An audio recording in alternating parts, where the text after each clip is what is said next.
You are listening to the Stop Binge Eating podcast with Kirsten Sarfty, episode number 235. Welcome to the Stop Binge Eating podcast. It's time for you to end your food obsession and begin feeling confident and in control around food. You are absolutely capable of eliminating binge eating from your life, and I'm going to show you how by giving you simple tools and insights that you can apply in your own life. I'm your host, Kirsten Sarfty. Now let's get to it. Hi. So, quick life update for anybody who is wondering. Last January, when I turned 40, I decided to celebrate by doing 40 nights away. And I have mentioned it in a few episodes, so I wanted to let you know that I did it. Over the course of the year, I stayed overnight in 13 cities that I have never been to. And let me tell you, it was a lot of fun and it was such a cool experience, but also it was a lot. I will never do anything like that ever again, but I'm so glad I did. I know it might sound crazy, especially because I love traveling to new places, which is why I chose to celebrate turning 40 this way. And of course, I was doing fun things, but about halfway through, I wanted to quit. I didn't want to do any more planning because I spent so much time with most of the trips figuring out the flights that would work with my work schedule, figuring out the best place to stay based on location and price and reviews, and what I was going to do because I wanted to do all the must-do things and try to find any hidden secrets. I was tired of researching, and I also kind of wanted to just be home more, but I wasn't going to let myself quit. I set a goal. I knew I'd regret it if I didn't finish it. And I also felt accountable because so many of my friends and family knew about it and were keeping up with my posts on social media about it. But mostly, it was something I knew I really wanted to do. And that's what kept me going. And that is something that is so important for all of us with all of our goals. There are going to be times when we want to quit and times when we're tired of doing the things that we need to do to make it happen.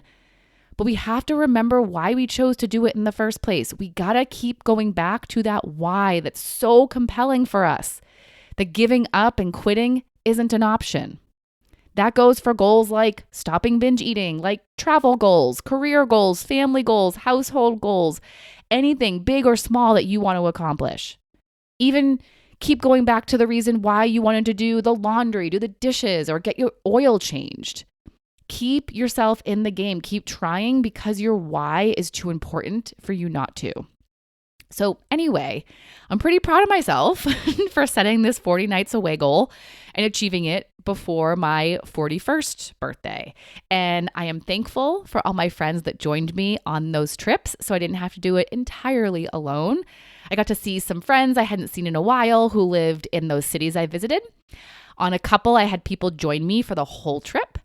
And I'd previously mentioned on here that tour group I went to Ireland with, which was awesome. And one trip involved tons of other coaches that I got to see. So it was a perfect mix of traveling alone and with people. And it was all so great. All right, enough about me. Let's talk about you and those times when you rebel against yourself. This is actually a topic that someone on Instagram had asked me about, so I wanted to do an episode on it because I know that she is not the only one who experiences this. It can be so confusing when you're rebelling against yourself. With other people, it can make sense to rebel when you don't want someone telling you what to do and you go and do the opposite, but with yourself, it's you telling yourself what to do. So if it's you telling yourself what to do, why are you then rebelling? Why are you rebelling against yourself? Well, I've noticed two common reasons why people do this. And one is because of how they're thinking about and how they're talking to themselves about the thing that they're telling themselves to do. And the second is because of how they're thinking about and talking about the other things in their life. So let's talk about the second one first, because that's what actually came up for the woman I was chatting with on Instagram. And by the way, if you want to find me on Instagram, my username is Stop Binge Eating Coach. So what was happening with her was that she was very regimented in her own life. And she actually liked this most of the time. And I'm like her. I like having my work days planned so I don't have to think about what I'm going to do. I just follow my plan, unless, of course, something happens and my plan changes, but it's not a big deal if it happens. I just assess and replan. And I like it this way because not only do I not have to make as many decisions in the moment, but by planning it out ahead of time, I'm able to schedule priorities and things I want to get done so I don't forget about them. And so I make sure I make time for them. On the weekends, I also like doing that as much as possible, but I also like to have unplanned time to do whatever I feel like doing. But even then, I'll usually have an idea of what I'd like to do, so I'm not left having no clue what to fill my time with.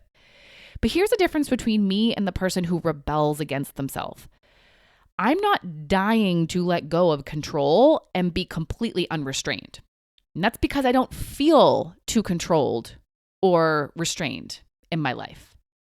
What happens for people who do, though, is that they feel too controlled and too restrained, like they don't have their own freedom. And eventually their desire for freedom builds into this urge to stop it all. So they stop using their prefrontal cortex, their higher brain, to make decisions and just let their lower brain make all the decisions. They stop trying to put in effort to make well thought out decisions that align with their true wants and goals and just go with whatever desire pops into their head. And because our lower brains are all about seeking pleasure, avoiding pain, and doing what's easy, eating a lot of food just might be its go-to idea.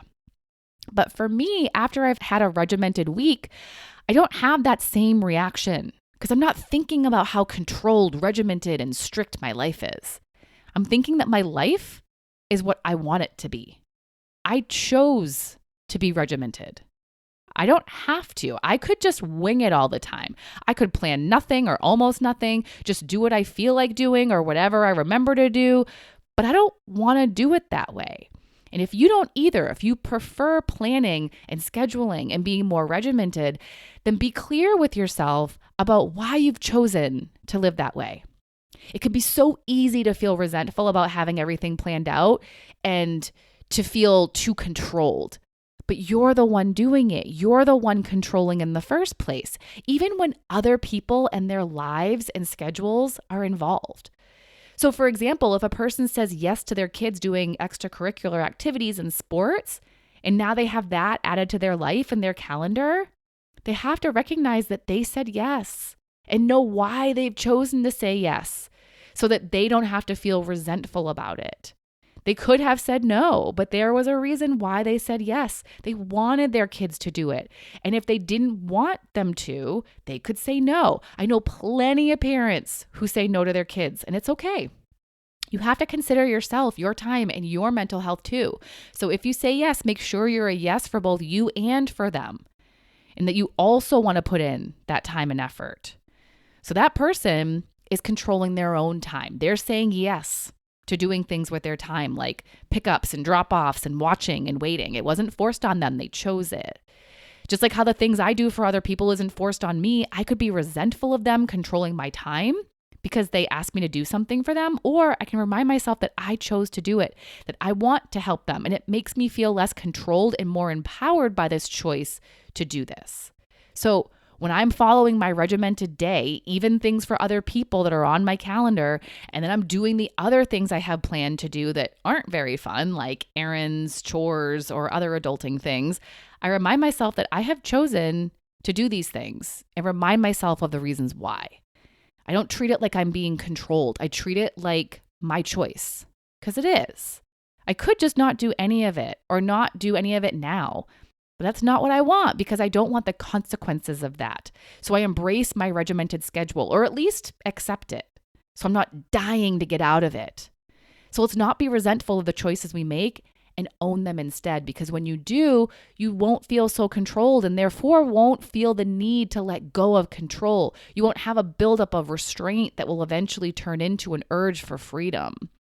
You have so much freedom already. You're just not seeing it that way, especially if you're exercising your freedom by choosing to do things that you don't genuinely want to do at all, and there is no reason that you like for doing them. And you aren't making time for pleasure as well. I've talked with too many people who fill their time with things that are not priorities, that aren't fulfilling, and things that they don't really need to do but think they do.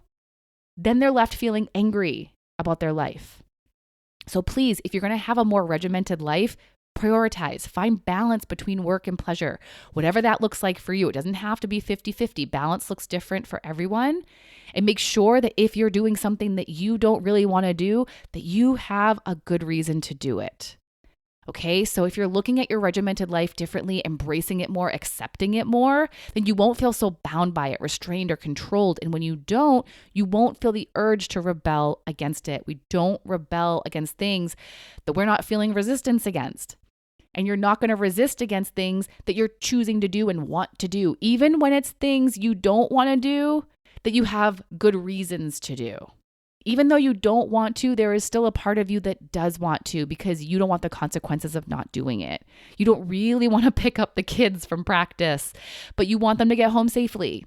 So you choose to pick them up. You don't really want to go to work, but you want to continue having an income. So you choose to go. So if you're feeling like your life is being controlled by someone or something else, try to find how and why you've chosen to do these things. Then there's what you're thinking about and telling yourself about what it is you want to do, especially what you eat. I hope that by now you're making your own eating decisions instead of just doing what someone else tells you. You can, of course, do what someone else tells you, but make sure you're totally on board and are choosing it, not just doing what they say while silently or out loud cursing them while you're doing it. So you're deciding what you want to eat. Maybe you've made a plan for yourself, but then that time comes to eat and you rebel against it. You do the opposite. Maybe you have a super healthy meal planned and you scrap the whole thing and just eat a bunch of snacks, joy foods, or a meal that is so different from what you'd planned. Now, there could be a few different reasons why you do this. Reasons like you're just super tired or stressed and you don't care anymore, but those are topics for another day. Here, I want to talk about when you're purposefully going against what you planned, rebelling in a way like, I'm going to do what I want to do. You've planned for yourself or told yourself what you're going to eat, and now you're not going to. You're going to do the opposite because you don't want to feel controlled. But controlled by what? You're the one who decided to do this. You're the one who decided to eat this food. So if you find yourself rebelling against what you've decided, take a look at what you've decided. Was that a decision you really wanted to make? Or was it something that you thought you should eat? And also, are you making so many decisions around your eating that you don't want to make that eventually you get tired of it and rebel against them? This is why it's so important to only choose to eat what you genuinely want to eat. You don't want to try and control your eating in a way that you don't really want to. That's just going to lead you to rebel against it and finally do what you want to do. Just like with life, I like planning out what I'm going to eat during the weekdays. I don't want to get to lunchtime and waste time trying to figure out what I want or what I can make with what I have or get stuck in indecision. I love that I already know what I'm going to have. Then all I need to do is cook it and eat it. And it's pretty much the same with dinner. I know what I'm going to have. And I also already plan options for snacks if I get hungry outside of meal times, which most of the time I do. And then on the weekends, I'm usually less planned if I'm spending time with other people. But even then, I still have a pretty good idea of how I want to eat because I think about it ahead of time. And everything I eat, I'm choosing because it's what I want to eat. And because of this, I don't feel the need to rebel and go do what I want. I already am. And most of the time, it is what most people would consider to be healthy food, and I still don't feel controlled. I feel empowered because I'm choosing it. I'd only feel controlled if it was something I didn't want to do but thought I had to, and that's when the urge to rebel comes in. This happens a lot for people who do weight loss diets. They get so tired of eating how the diet tells them to, and their desire to eat how they want to builds up so much that they urge to rebel. Don't do that to yourself. Eat how you want to eat and remind yourself that this is a choice you're making. And just like I talked about with the life stuff, if you want to be spontaneous, be spontaneous. I do that sometimes, and it's great to give myself that freedom in the moment instead of thinking I have to make all my decisions ahead of time. I make a lot of them ahead of time, but not them all. And now I get that some of you might not trust yourself enough to be spontaneous. So if you're working on building that trust, and you're deciding to do a lot of planning and be more regimented about how you're eating, own that decision that you're making. to do that. You don't have to be more thoughtful because you don't trust yourself. You're choosing to be more thoughtful so you can get the outcomes you want. Again, recognize that you're choosing to do it this way, and also make sure that you like this choice. When it comes to your eating, only choose to do what you want to do and only eat what you want to eat, because you don't have to eat anything you don't want to. No one is going to force you. Even if you have a health issue, you don't have to follow what the doctor says. There are people who don't, but you can choose to follow it because you want the outcome that eating that way will provide you. So own your decision and see it as your choice, not as anyone controlling you. So with all of it, life stuff, eating stuff, do what you aren't going to want to rebel against. Again, there may be times when you just don't feel like it because you're tired or emotional, but I'm talking about feeling so controlled that you're urging to rebel and do what you want to do. Feeling controlled is optional. You can also feel empowered knowing that what you do and how you plan or don't plan and what you eat is your choice. And if you want to sometimes not be so regimented, even though you're a person who likes it most of the time, then allow yourself to be. I think we would all benefit from a mix of being planned out and being spontaneous, however you want that mix to be, whether it's 50-50 or unequal. It's whatever you want and what works best for you. All right, that's what I have for you today about rebelling against yourself, and I will talk to you next time. Bye-bye. Thank you for listening to the Stop Binge Eating podcast. If you like what you heard today and you want more, go to coachkir.com/free. That's COACHKIR.com/free to get some awesome free stuff to help you stop binge eating.